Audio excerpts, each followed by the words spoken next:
While you were watching the price of your groceries go up, someone else was watching the price of everything they owned go up. Same event, opposite outcomes.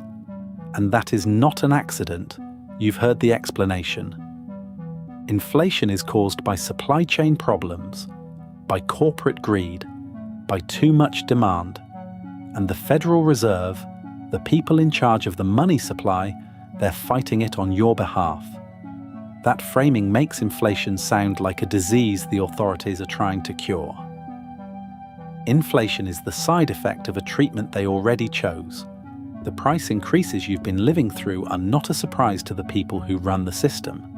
They are the predictable result of a decision made 2 years before you felt it at the register. The lie isn't that inflation hurts you. Everybody knows that. The lie is that the people managing the money supply are on your side of the transfer. You feel it every time you look at a price and think, that used to cost less. The gas, the rent, the eggs, and you've been told it's temporary. You've been told it's getting better. You've been told to budget smarter, but the numbers in your account don't match the story. You make more than you did 3 years ago, on paper, and somehow you have less. The cause of what you're feeling happened before any of those prices changed. And it happened in a building you've never been inside. Between March 2020 and March 2022, the US money supply jumped roughly 40%, from $15.5 trillion to $21.7 trillion. That is the fastest peacetime money creation in American history. That money did not show up in your checking account.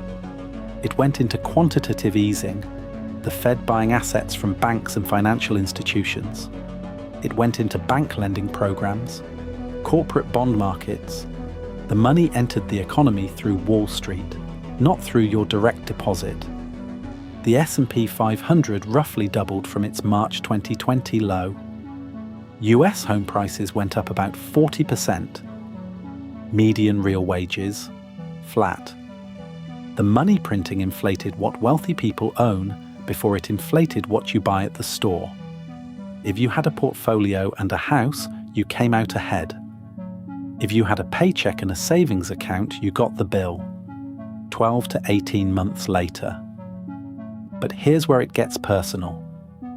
If you kept $10,000 in a savings account from 2021 to the end of 2023, doing the responsible thing, the thing every financial advisor tells you to do, your money lost roughly $1,500 to $1,600 in real buying power.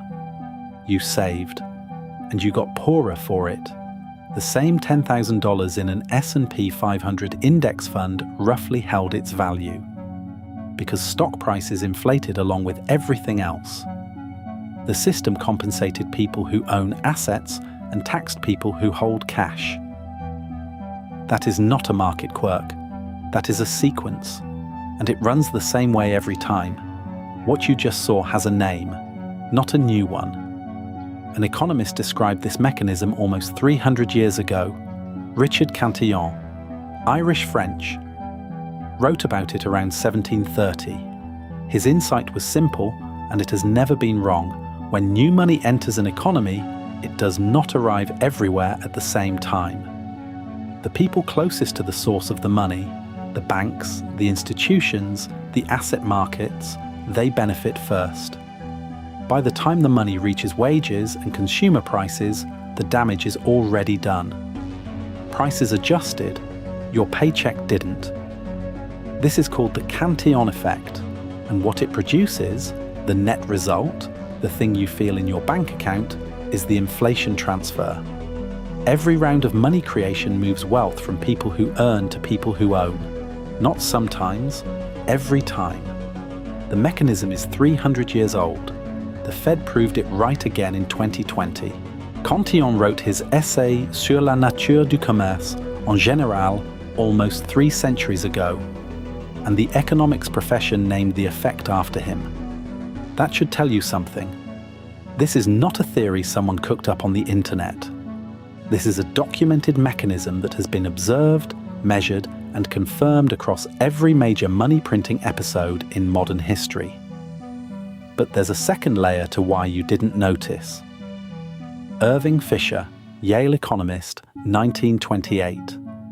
He coined a term for it: money illusion. The tendency to look at the number on your paycheck instead of what that number actually buys. When your salary goes from $50,000 to $52,000, but inflation is running at 8%, you feel richer. The number went up. Your purchasing power went down. Your brain registered the gain and ignored the loss, because the loss requires math. Money illusion is the psychological cover that makes the inflation transfer invisible to the people it takes from. Cantillon explained who wins and who loses. Fisher explained why the losers don't notice. So who lost? The median American renter saw their rent jump 20 to 25% between 2021 and 2023. Their wages went up maybe 12 to 15% nominally, which after inflation means they're roughly where they started, or behind. The inflation cycle moved money directly from their monthly budget to their landlord's asset value. Every single month the gap got wider. But you blamed the wrong people. You blamed the grocery store for charging more. You blamed the gas station. You blamed your landlord. But the price increases you saw at the register were the end of a sequence that started 12 to 24 months earlier in a building in Washington, with a policy decision you were never consulted on. That's the second trick. The cause and the effect are separated by time.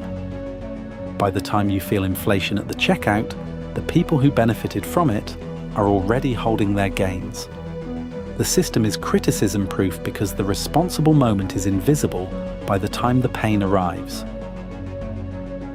You've been told to budget better, to spend less, to be more disciplined. But the money you lost wasn't lost to your spending.